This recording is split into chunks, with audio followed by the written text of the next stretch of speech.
बिस्मिल्लाहिर्रहमानिर्रहीम। अस्सलाम वालेकुम प्यारे बच्चों, कैसे हैं? उम्मीद करती हूँ आप सब खैरियत से होंगे। मैंने आपको सिलेबस के मुताबिक हदीस नंबर 3 पहले लेक्चर में पढ़ाई है, इसका तर्जुमा और तशरीह पढ़ाई है। अब हदीस नंबर जो है ना 4 वो मैं आपको आज पढ़ाऊँगी, इसका तर्जुमा और तशरीह मैं आपको बताती हूँ। ठीक है, हदीस नंबर 4 में क्या है? मन सल्ले अला मर्रातिन फ़तहल्लाहु लहू बाबिन मिनल आफ़ियत। जिसने मुझ पर एक मरतबा दरूद भेजा, अल्लाह ने इसके लिए आफ़ियत का एक दरवाज़ा खोल दिया। ठीक है, ये देखें आप इसमें, यानी कि तशरीह में क्या आएगा? नबी पाक सल्लल्लाहु अलैहि वसल्लम मौसम इंसानियत है। आप सल्लल्लाहु अलैहि वसल्लम ने बनी नूह इंसान को दुनिया और आखिरत में कामयाबी का रास्ता दिखाया और अपनी ज़िंदगी और अमल से हमारे लिए उस्वा हुस्ना पेश किया। इंसान पर हज़रत सल्लल्लाहु अलैहि वसल्लम के सनात का तकाज़ा है कि हर चीज़, ठीक है, क्या है कि हर चीज़ से बढ़कर आप सल्लल्लाहु अलैहि वसल्लम से मोहब्बत की जाए, जिसकी अमली शक्ल ये है कि आप सल्लल्लाहु अलैहि वसल्लम की तालीमात पर अमल किया जाए और मोहब्बत और अक़ीदत के इज़हार के तौर पर आप सल्लल्लाहु अलैहि वसल्लम पर दुरूद व सलाम भेजा जाए। कुरान हकीम में सूरत अहज़ाब में इरशाद फरमाया, बेशक अल्लाह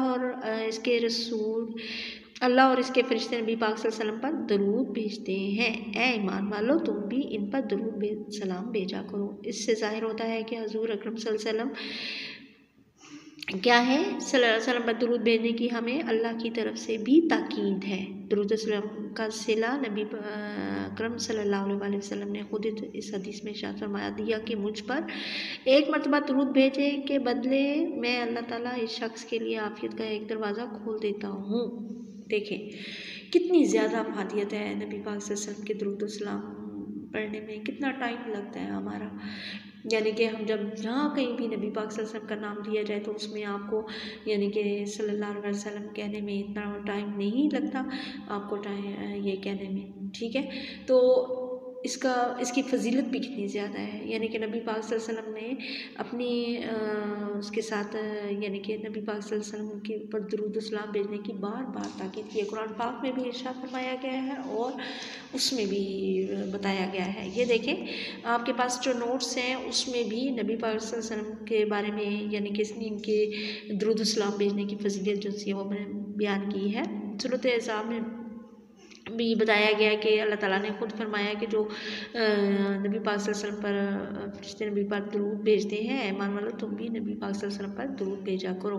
ठीक है, एक हदीस में नबी पाक सल्लल्लाहु अलैहि वसल्लम ने खुद फरमाया, जिस शख्स ने मुझ पर एक मरतबा दरूद भेजा, अल्लाह ने इस पर 10 रहमतें नाज़िल भेजता है, 10 रहमतें भेजता है। ठीक है, और एक और हदीस में नबी पाक सल्लल्लाहु अलैहि वसल्लम ने इरशाद फरमाया, क़यामत के दिन क्या है, क़यामत के दिन लोगों में सबसे ज़्यादा मेरे करीब वो शख्स होगा जो मुझ पर ज़्यादा दरूद भेजता है। अब देखें कितना अच्छी बात की हुई, यानी कि दरूद पढ़ते हुए हम कितना टाइम लगता है, थोड़ा सा टाइम लगता है। जब हम दरूद पढ़ेंगे तो उसके बाद फिर अल्लाह ताला यानी क़यामत के दिन हम कहाँ होंगे और क़यामत के दिन लोगों में सबसे ज़्यादा मेरे करीब होगा, यानी कि नबी पाक सल्लल्लाहु अलैहि वसल्लम के करीब हो जाएंगे। दरूद पाक पढ़ने से इंसान की ज़बान पाक रहती है, इंसान बुराई से बच जाता है, इंसान झूठ से बच जाता है। देखिए सबसे बड़ी बात जो होती है, जब दरूद पाक पढ़ते रहेंगे तो इससे हमारी ज़बान पाक भी रहेगी और हम झूठ बुराई सबसे बचे रहेंगे। ठीक है, छोटा सा दरूद पढ़ते हैं पढ़ने से अब देखिए छोटी छोटी चीज़ें हैं जो हमें नेकी की तरफ लेके जाती हैं, जो हमारे गुनाहों को ख़त्म करती हैं और हमारे यानी कि हमें नेकी की तरफ राग़िब करती हैं। ठीक है, अब क्या है कि नबी करीम सल्लल्लाहु अलैहि वसल्लम ने दरूद पढ़ने वाले को तो क्या है कि नबी पाक सल्लल्लाहु अलैहि वसल्लम ने दरूद ना पढ़ने वालों को बदबख्त और बदनसीब और बखील करा दिया है। ठीक है, दरूद शरीफ ना पढ़ने वाले के मुतालिक आप सल्लल्लाहु अलैहि वसल्लम ने फरमाया, बखील है वो शख्स जिसके सामने मेरा जिक्र हो और वो मुझ पर दरूद ना भेजे।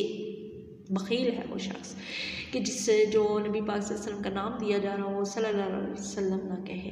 ठीक है, और उसके बाद देखें कि मंदरजा बालायात में वो हदीस में ये भी तकाजा करती है कि हमारा हज़ूर सल्लल्लाहु अलैहि वसल्लम के बेपाया सनात और नहायत रहमत शफ़क़त के जवाब में अक़ीदत व मोहब्बत और जानसारी के दिली जज्बात के साथ आप सल्लल्लाहु अलैहि वसल्लम के हज़ूर पर दरूद व सलाम भेजा करें और अल्लाह ताला से ये दुआ करते रहें कि ए रब करीम, जिस तरह तेरे महबूब नबी आका दो जहाँ सरवर कायनात शफ़ी रोज़ा जज़ा ने हमारी खातिर शब रोज़ क्या है, हमारी खातिर शब रोज़ जो अंधाधुंध यानी कि क्या है कि जो अंधोनाक और लर्ज़ा खेज़ तकलीफ़ बर्दाश्त करते हुए हम तक दीन की रोशनी पहुंचाई और हमारी रहनुमाई और हिदायत के लिए दिन रात एक किया।